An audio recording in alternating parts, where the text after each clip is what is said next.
This is Linda. We are here at Real Estate Bar on Main Street, and this is Table Talk. And listen, because you may not know our guest today, I'm going to have him introduce himself. Hey, Jeff, you want to tell us who you are? My name is Jeff Osley. I'm a lieutenant with the Rochester Fire Department. Been there how many years, Jeff? 17 years, 31 years total in the fire service. So would you say you have a lot of knowledge regarding fire? Just a little bit. Just a little bit. Olivia? My name's Olivia. I've been with Rochester City for 5 months now. Firefighter EMT, just started in the fire service. Listen, we're starting a home safe home, and I'm going to be doing that at our table talks for the next few weeks. It's going to we're going to cover a lot of things that can make your home safer, even those things that you probably know already, but we want to remind you of them. And the second thing is we're going to go into a lot of maintenance issues as well, especially for our first-time buyers, to remind them that these are the things that if you want to keep the value of your home, you need to learn how to do, and also to keep your family and yourself safe. So, Jeff, let's talk about, first of all, we had a conversation. Actually, we had several little things there that you taught me already. Mm-hmm. What started this week, Jeff, was we happened to have someone come out and blow out our dryers. And I've never had that done for like 7 years. Because the vents on my dryer happens to go straight out, they didn't see too much of a problem. But Paula had hers, and a lot of them, as I talked with other people, go downstairs in the basement, come back up and curve and all that good stuff.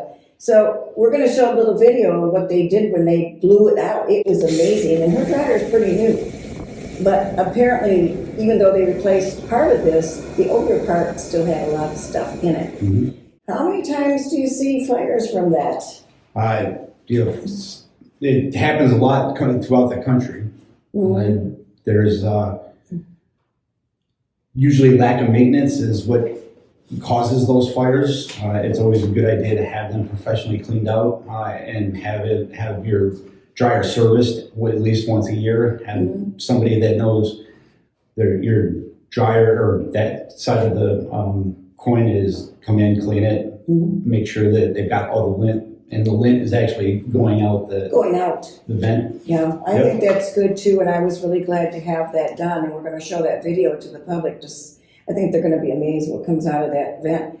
But we all have this little thing too, and I'm guilty sometimes of walking out and leaving the dryer on, or going to bed and turning the dryer on, thinking I'm getting ahead on time.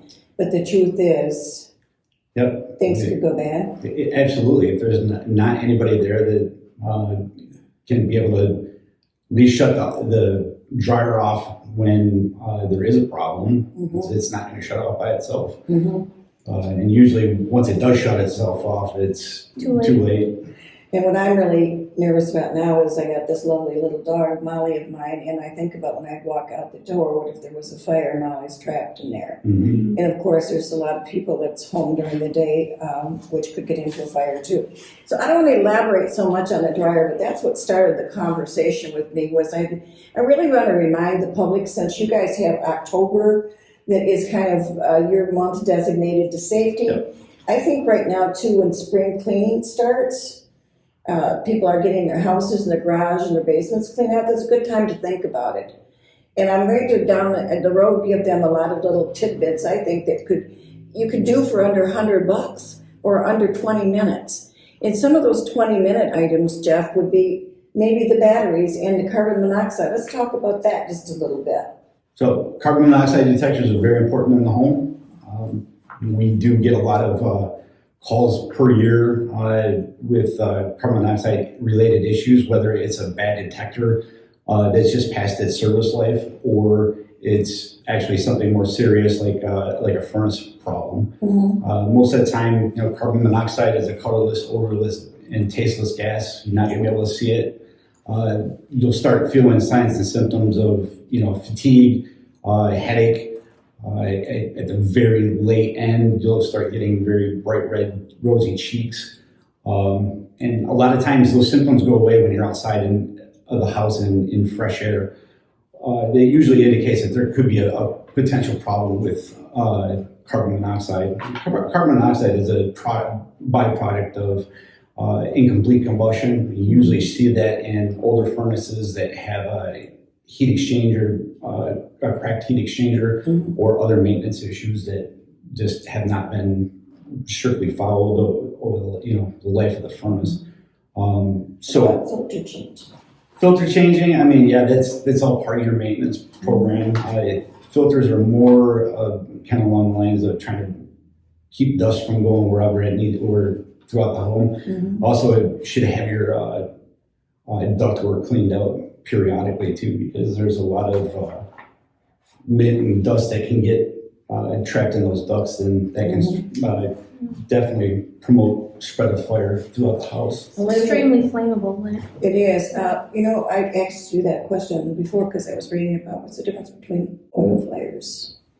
So oil fires you're going to see a lot in more in the kitchen setting, cooking bacon on the stove. It overheats and catches fire. It can be an issue if you don't have a fire extinguisher. A lot of people try to throw water on it, and that makes it a lot worse. That can actually spatter the grease that's in the pan and cause a violent reaction that can promote flame spread, and now you've taken a minor problem to a pretty significant one really quickly. Not to mention, that people can get burned from splattering oil and stuff like that. So best thing to do is if that ever happens on your stovetop, throw a lid on it or put baking soda on it or use a fire extinguisher. Make sure you turn For it God's off. sake, keep the children away from because they're under you, right? Yeah. Olivia, can you talk to the subject a little bit about the fire extinguishers and how often they need to be replaced? A lot of people don't even think have fire extinguishers in the home, but it would be good to have in the home. And know how to use? And know how to use, yes. Usually it's a pull, aim, squeeze, sweep. They call it the pass. They should be serviced every year for inspection, but the life of them should be good for 3 to 5 years. It's a good gift for parents to give to children. Yeah, they're not isn't it? expensive. And you can get them just about anywhere, but every once in a while, just exchange it out and not knowing whether it's still good or not. Why take the chance if it's maybe 3 to 5 years is what I think you said. It's not a good life of it. So give us a call. Looking forward to hearing from you. Thanks. Bye-bye.